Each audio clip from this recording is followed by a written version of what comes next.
Le monde entier en parle. La femme de Torrenza. La vidéo virale que personne ne peut expliquer. Une femme d'environ 60 ans apparaissant à l'aéroport JFK avec un passeport d'un pays qui n'existe pas, disparaissant sans laisser de traces. 200 millions de vues, des millions de théories. Mais personne n'a pensé à la plus évidente. La famille Hernandez dîne quand le petit Diego, 4 ans, voit la vidéo pour la 5e fois sur le téléphone de son père. Matteo, son papa, est obsédé par l'affaire. C'est fascinant. Comment est-ce possible? C'est réel? C'est de l'IA? Diego arrête de manger. Il observe l'écran avec une attention inhabituelle. La femme à l'aéroport parle avec des agents. Elle a l'air confuse, effrayée, mais pas comme quelqu'un qui ment, comme quelqu'un qui ne comprend genuinement pas ce qui se passe. « Papa ?» dit Diego d'une voix douce. « Elle ne sait pas. » Matteo rit. « Elle ne sait pas quoi, champion? Qu'elle s'est perdue dans le temps? Elle pense qu'elle est chez elle, dans son année. » Diego pointe l'écran. Regarde ses yeux. Elle cherche quelque chose qui n'est plus là. Le silence tombe sur la table. Sa mère, Carmen, pose sa fourchette. « Qu'est-ce que tu veux dire, mon amour ?» Elle croit qu'on est en l'an 1347. Elle ne sait pas que beaucoup d'années ont passé. C'est pour ça qu'elle est confuse. C'est pour ça qu'elle ne comprend pas les choses de l'aéroport. Diego parle avec une clarté qu'il ne devrait pas avoir. C'est comme quand tu te réveilles et tu penses que c'est le matin, mais c'est déjà la nuit. Sauf que pour elle, ce sont beaucoup d'années. Matteo sent un frisson le parcourir. « Comment tu sais ça, Diego ?»« Parce qu'elle me l'a dit. Hier soir, elle est venue dans ma chambre. Elle m'a demandé où était la cathédrale et elle a dit qu'elle devait arriver avant le couvre-feu. » Diego baisse les yeux. Je lui ai dit qu'il n'y a plus de couvre-feu et elle est devenue très triste. Il fait une pause. Je ne lui ai pas dit que sa ville n'existe plus. Je ne voulais pas la faire pleurer encore plus. Carmen prend la main de son fils. Diego, c'était juste un rêve. Non, maman, elle a laissé ça. Il ouvre sa petite main. Dedans, il y a une bague ancienne en argent noirci avec une inscription en latin que personne dans cette maison ne peut lire, mais que des analyses ultérieures confirmeront avoir été faites à Barcelone en l'an 1346, un an avant que Torrenza ne disparaisse pour toujours.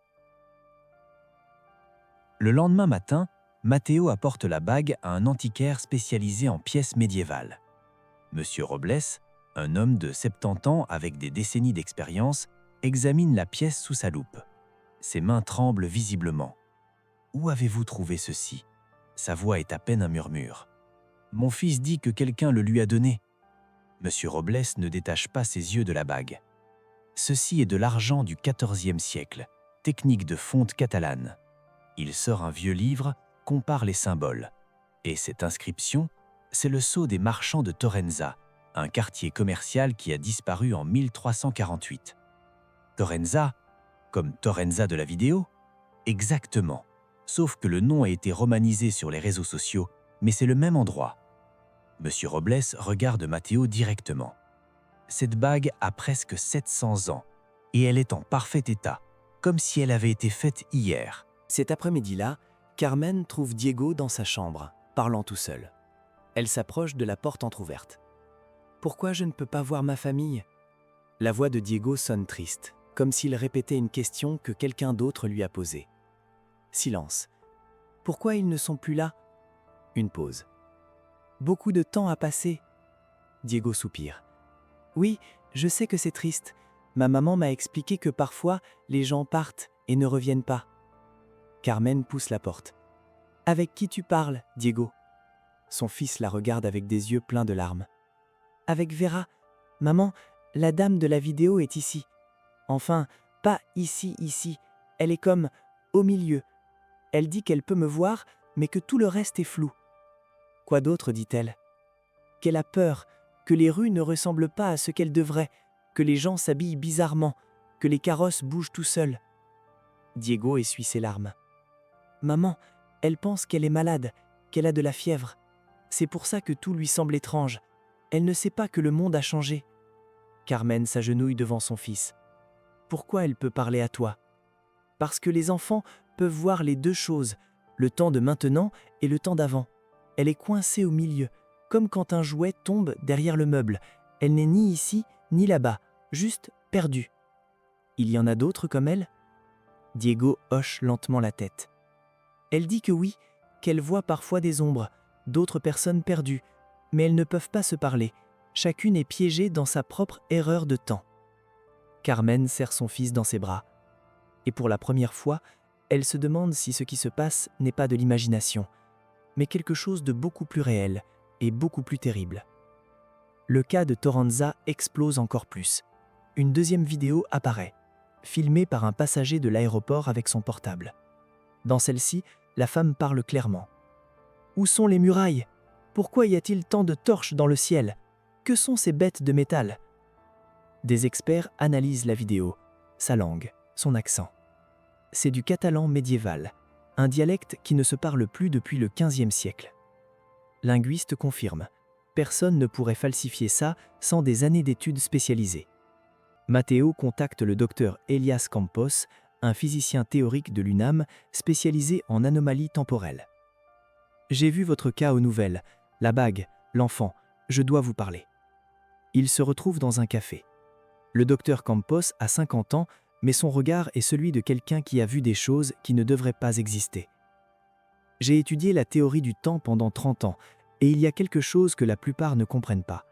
Le temps n'est pas une ligne, c'est plutôt comme des feuilles de papier transparent. Elles existent toutes en même temps, mais normalement, elles ne se touchent pas. Et que se passe-t-il quand elles se touchent? Des éclosions, des distorsions, des gens qui restent piégés entre les couches, comme un insecte dans l'ambre. » Le docteur sort une tablette, montre des équations. En 1347, il y a eu quelque chose, un événement astronomique rare. L'alignement de 3 planètes a créé une distorsion gravitationnelle massive, petite, mais suffisante. Et s'il y a eu à ce moment exact quelque chose d'autre, une expérience, une explosion, un champ électromagnétique intense. Des gens pourraient rester piégés, flottant entre leur temps et d'autres temps, voyant les deux, mais n'appartenant à aucun. Le docteur Campos boit son café. Et le pire, pour eux, le temps continue de s'écouler normalement. Ils vieillissent, ils ressentent, ils souffrent, mais ils sont désynchronisés de la réalité, comme un disque raillé qui saute mais continue de jouer. Cette nuit-là, Diego se réveille en criant. Carmen et Matteo courent vers sa chambre. L'enfant tremble. « Vera m'a montré quelque chose. Elle m'a laissé voir ce qu'elle voit. »« Qu'est-ce que tu vois, mon fils ?»« Je vois 2 mondes en même temps, un avec des vieilles maisons et des charrettes, un autre avec des voitures et des immeubles, et elle est au milieu.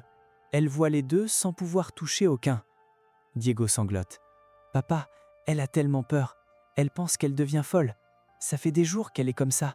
Elle ne sait pas que ce sont des années. »« Pour elle, c'est des jours, » murmure Carmen. « Pour elle, oui, mais pour le monde, 677 ans ont passé. » Le silence est absolu, parce qu'il commence à comprendre la vraie tragédie. Vera n'est pas seulement perdue dans le temps, elle est condamnée à le vivre sans savoir pourquoi. Le docteur Campos installe des équipements de surveillance dans la chambre de Diego. Capteurs électromagnétiques, enregistreur audio haute sensibilité. Si la femme communique vraiment avec votre fils, elle devrait laisser une signature énergétique.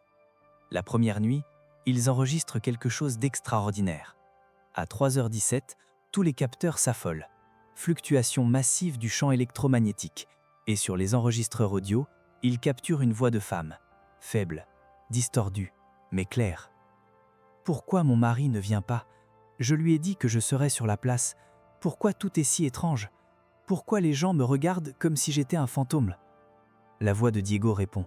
« Parce que beaucoup de temps a passé, Madame Vera. Votre mari n'est plus ici. »« Comment ça, plus ici? Je l'ai vu ce matin. Il m'a dit qu'il viendrait après le marché. » Ce matin, c'était il y a très très longtemps. Un sanglot se fait entendre dans l'enregistrement.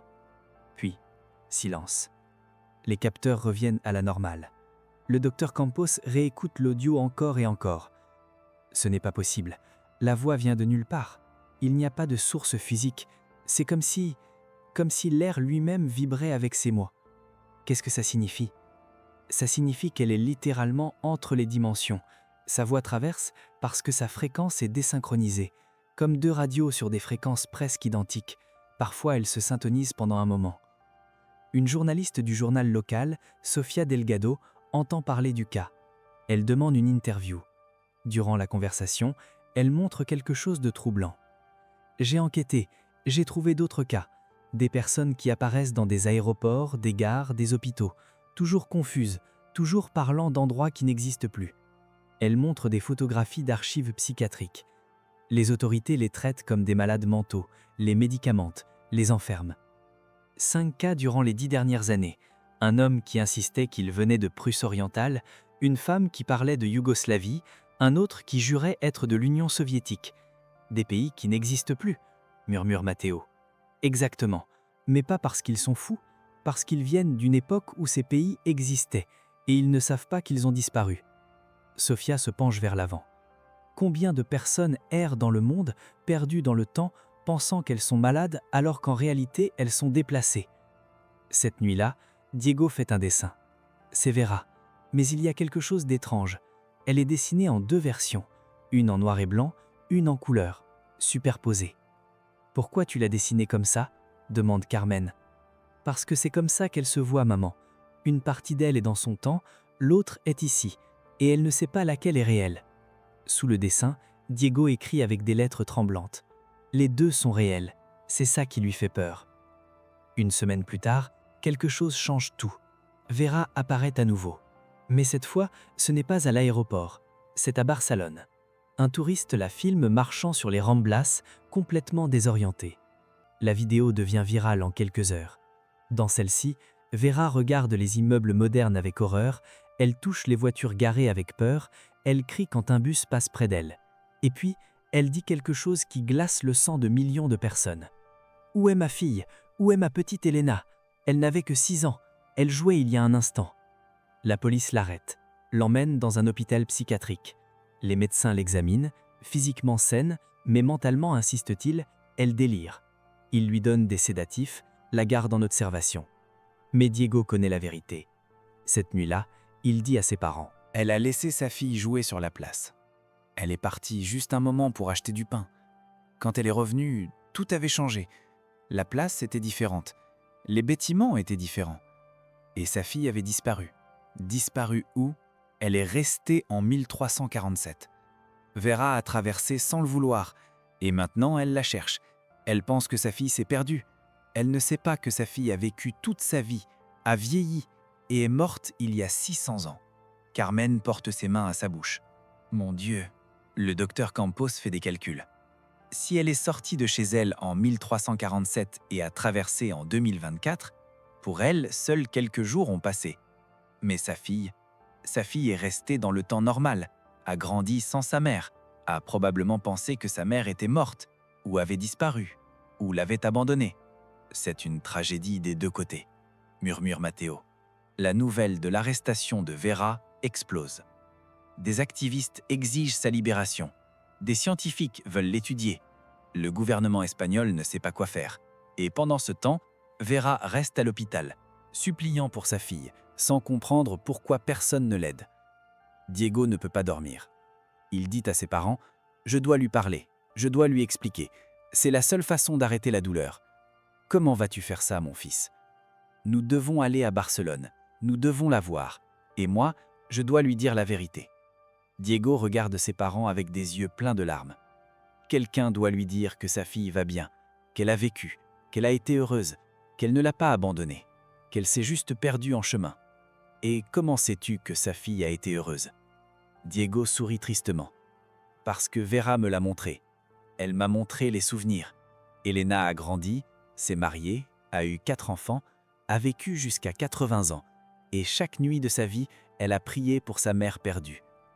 Alors toutes les 2 ont souffert, dit Carmen en pleurant. Oui, mais seulement une d'elles sait pourquoi. La famille Hernandez arrive à Barcelone 5 jours plus tard. Ils ont utilisé des fonds d'une campagne de financement participatif qui a réuni plus de 100 000 $ en 2 jours.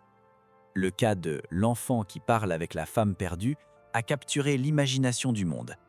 Avec l'aide du docteur Campos et de Sofia Delgado, la journaliste, ils obtiennent une permission spéciale pour visiter Vera à l'hôpital psychiatrique. Les conditions: être supervisés, enregistrés et limités à 30 minutes. Ils entrent dans une chambre blanche et stérile. Vera est assise près de la fenêtre, regardant la ville avec des yeux vides. Elle a environ 60 ans, cheveux gris, visage fatigué. Quand elle voit Diego, quelque chose change dans ses yeux. « Toi », dit-elle doucement, « l'enfant qui peut m'entendre. » Diego s'approche. « Bonjour, Madame Vera. » Elle s'agenouille devant lui. « Tu sais où est ma fille? S'il te plaît. Ça fait des jours, je ne la trouve pas. La police ne m'aide pas. Ils disent des choses que je ne comprends pas. Ils parlent d'années et de siècles. Mais ça n'a pas de sens. Je suis juste sorti un moment. » Diego prend sa main. Sa voix est douce mais ferme. « Madame Vera, j'ai besoin que vous m'écoutiez. J'ai besoin de vous dire quelque chose de très important. Tu as trouvé Elena? » « Oui. Enfin, d'une certaine façon. » Diego respire profondément. « Madame Vera, quand vous êtes sortie acheter du pain, quelque chose s'est passé. Quelque chose que personne ne pouvait voir. Une porte dans le temps s'est ouverte et vous avez traversé sans vous en rendre compte. Vous avez traversé beaucoup d'années vers l'avant. » Vera secoue la tête. « Non, c'est impossible. C'était ce matin. » « Pour vous, oui, c'était ce matin. Mais pour le monde, 677 ans ont passé. » Le silence est absolu. Vera regarde Diego, puis les adultes, puis la fenêtre, les voitures, les immeubles modernes, les vêtements des gens. Lentement, son visage se décompose. « Non, non, non, non. Votre fille est restée dans votre temps. Elle a grandi, s'est mariée, a eu 4 enfants, a vécu jusqu'à 80 ans. Et elle a été heureuse, Madame Vera. Elle a eu une bonne vie. » « Comment? Comment tu sais ça? » « Parce que vous me l'avez montré. Vos souvenirs sont au milieu, entre votre temps et celui-ci. Et je peux les voir parce que je suis encore enfant, parce que mon esprit n'a pas encore appris à bloquer ces choses. » Vera s'effondre, tombe au sol en sanglotant. « Ma petite fille, ma petite Elena, elle a grandi sans moi. Elle a pensé que je l'avais abandonnée. Non, elle savait que quelque chose vous était arrivé. Toute sa vie, elle a cru que vous étiez spécial, que vous aviez été choisi pour quelque chose de plus grand. Et elle ne vous a jamais oublié. Jamais. » Les larmes de Vera ne s'arrêtent pas. Elle est morte depuis longtemps. Oui, mais elle a bien vécu. Et elle vous attend de l'autre côté. La nouvelle de la conversation fuit. La vidéo enregistrée par l'hôpital montre tout. Un enfant de 4 ans expliquant à une femme perdue dans le temps que sa fille est morte il y a 600 ans. C'est déchirant. C'est impossible. C'est réel. Le monde réagit. Scientifiques, théologiens, sceptiques, croyants, tous ont des opinions. Mais une chose est claire, quelque chose d'inexplicable se produit. Le docteur Campos travaille avec une équipe internationale de physiciens. Il développe une théorie. L'effondrement temporel de 1347 n'était pas unique, c'était le premier. Et depuis, de temps en temps, quand les conditions astronomiques s'alignent, les lâches se touchent à nouveau. Des gens restent piégés. Certains traversent vers l'avant, d'autres vers l'arrière. « Vers l'arrière » demande Matteo. « Exactement. Il pourrait y avoir des gens de notre époque perdus dans le passé, vivant au Moyen-Âge sans savoir comment revenir, ou pire, sans savoir qu'ils n'y appartiennent pas. » L'idée est terrifiante. Combien de personnes à travers l'histoire ont été considérées comme folles, sorcières, prophètes, alors qu'en réalité, elles étaient des voyageurs temporaires accidentels. Vera reste à l'hôpital. Mais maintenant, au lieu de la médicamenter, les médecins l'écoutent. Ils lui montrent des photos de Barcelone en 1347. Elle reconnaît tout, décrit les lieux avec une précision parfaite. Des rues qui n'existent plus, des bâtiments démolis il y a des siècles. Un historien médiéval, le professeur Martin Aguirre, confirme chaque détail. Elle n'invente rien, elle décrit le quartier de Torrenza exactement tel qu'il était. Des choses que nous ne connaîtrions que par des documents obscurs qui ne sont même pas traduits en espagnol moderne. Diego visite Vera chaque jour pendant son séjour à Barcelone. Il parle. Elle lui raconte sa vie. Son mari père, un marchand de tissus. Sa fille Elena, qui aimait les fleurs. Leur petite maison près de la place. « Je peux retourner ?» demande Vera un jour. « Il y a un moyen de revenir ?» Le docteur Campos secoue tristement la tête. L'effondrement était ponctuel, la fenêtre s'est refermée. Et même si vous pouviez revenir, votre monde n'existe plus. Tout ce que vous connaissiez a disparu il y a des siècles. Alors, je suis seul, complètement seul dans un monde où personne ne me connaît, où ma famille est morte depuis des générations. Diego prend sa main. « Vous n'êtes pas seul, je suis là. Et il y en a d'autres. D'autres quoi? D'autres personnes comme vous, perdues, confuses, pensant qu'elles sont folles. Je peux les trouver. Je peux les aider à comprendre pour qu'elles ne souffrent pas autant que vous avez souffert. » Vera regarde l'enfant avec émerveillement. « Tu ferais ça pour des étrangers? Vous n'êtes pas une étrangère. Vous êtes mon amie. Et s'il y a d'autres amis perdus dans le temps, je vais tous les trouver. » Cette nuit-là, le docteur Campos fait des calculs statistiques.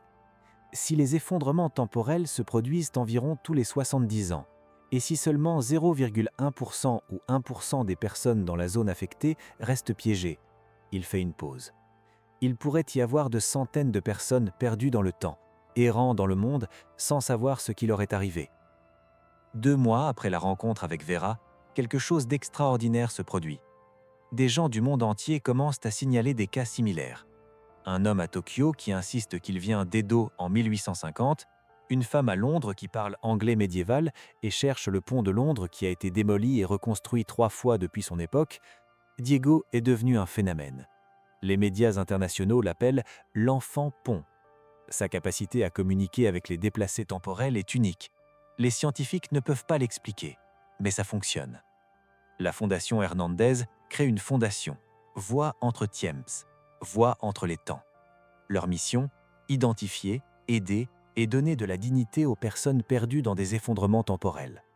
Ils reçoivent des fonds de gouvernement, d'universités et de donateurs privés. Diego voyage avec ses parents dans différents pays.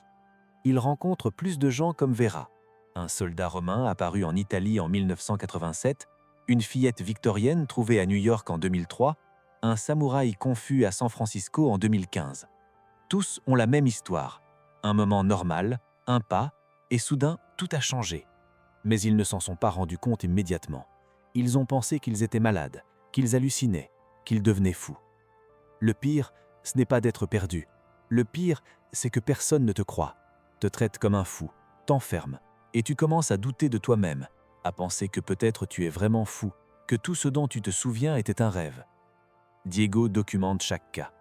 Le docteur Campos et son équipe trouvent des motifs. Les effondrements se produisent dans des zones de haute activité magnétique, durant des éclipses, des tempêtes solaires, des alignements planétaires rares. C'est comme si l'univers avait des fissures, explique le docteur Campos lors d'une conférence de presse. Et quand les conditions sont exactes, ces fissures s'ouvrent, juste en instant. Mais c'est suffisant pour que quelqu'un qui est au mauvais endroit, au mauvais moment, se glisse à travers. Vera devient porte-parole du mouvement. Elle donne des interviews, raconte son histoire. Et lentement, elle commence à guérir. Elle ne peut pas retourner à son époque, mais elle a trouvé un poste, à aider d'autres comme elle. Diego m'a donné quelque chose que personne d'autre ne pouvait me donner.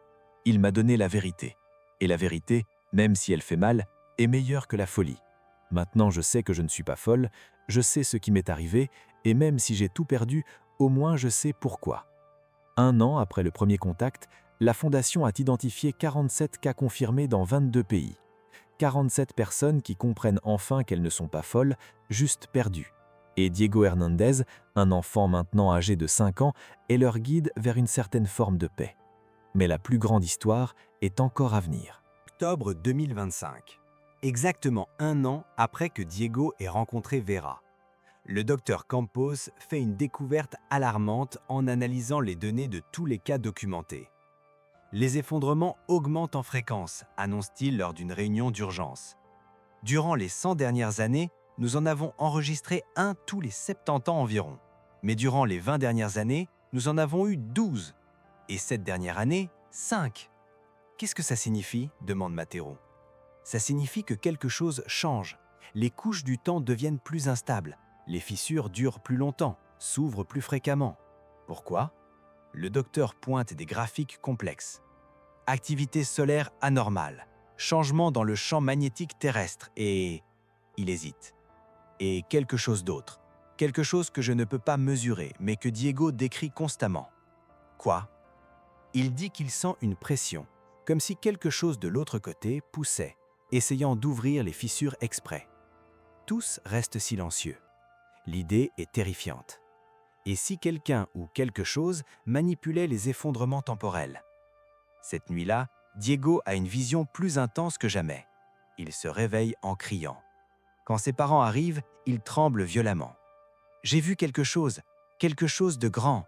Ce ne sont pas juste des gens perdus. Il y a quelque chose d'autre qui essaie de traverser. Quoi, mon fils? Je ne sais pas, mais c'est vieux, très vieux, et ça attend. Ça attend que les fissures soient assez grandes. Le lendemain, des rapports étranges commencent à arriver. Dans les endroits où des effondrements temporels se sont produits, les gens voient des anomalies, des ombres qui bougent toutes seules, des objets qui apparaissent et disparaissent, des sons d'époques passées, des sabots de chevaux, des voix anciennes, de la musique qui ne devrait pas exister. Vera contacte Diego d'urgence. Quelque chose ne va pas. Je peux le sentir. La fissure par laquelle j'ai traversé s'ouvre à nouveau. Je peux voir mon temps plus clairement maintenant. C'est comme si les couches fusionnaient. Le docteur Campos confirme le pire. Il y a un alignement planétaire massif prévu pour le 31 octobre 2025. Triple éclipse solaire, tempête solaire catégorie X. C'est la convergence parfaite. Si mes calculs sont corrects, toutes les fissures temporelles du monde vont s'ouvrir simultanément, pour la première fois en millénaires. Que se passera-t-il? Je ne sais pas, mais ça pourrait être catastrophique. Des gens de différentes époques se croisant, passé et présent se superposant, réalité entrant en collision. Diego regarde ses parents. Je dois aller là où tout a commencé, à Torrenza, à Barcelone. Il y a quelque chose là-bas, quelque chose qui peut fermer les fissures. Vera le sait, elle le sent. Quoi? L'origine, le point zéro, où le premier effondrement s'est produit. Si nous pouvons arriver là-bas, nous pouvons arrêter ce qui vient. Ils ont 10 jours. 10 jours pour empêcher le temps lui-même de se défaire. 31 octobre 2025, Barcelone.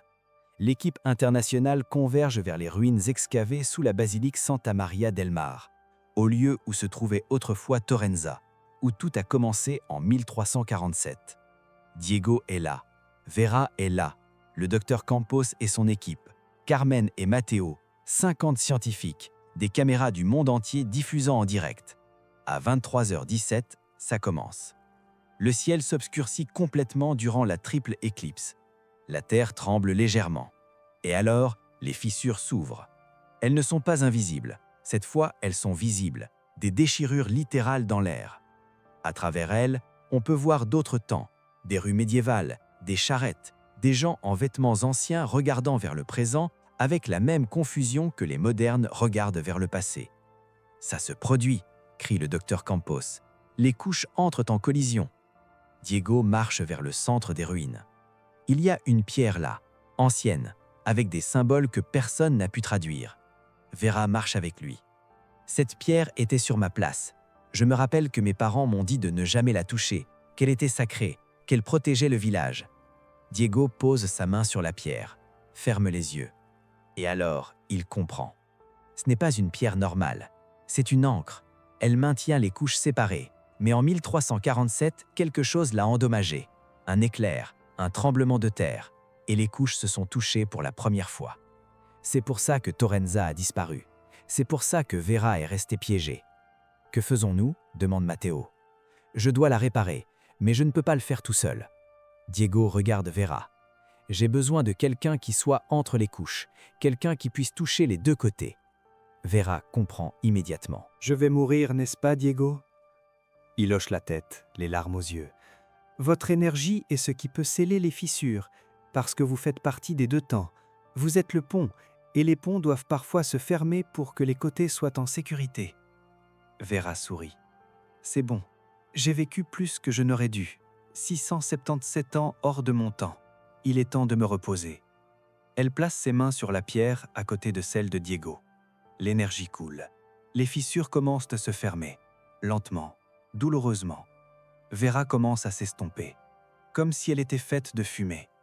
Dis-les aux autres perdus, qu'ils ne sont pas seuls, qu'ils ont été courageux, qu'ils ont survécu. Je le dirai, je le promets. Et Diego, merci de m'avoir donné la vérité, de ne pas m'avoir laissé mourir en pensant que j'étais folle. Un dernier éclair de lumière.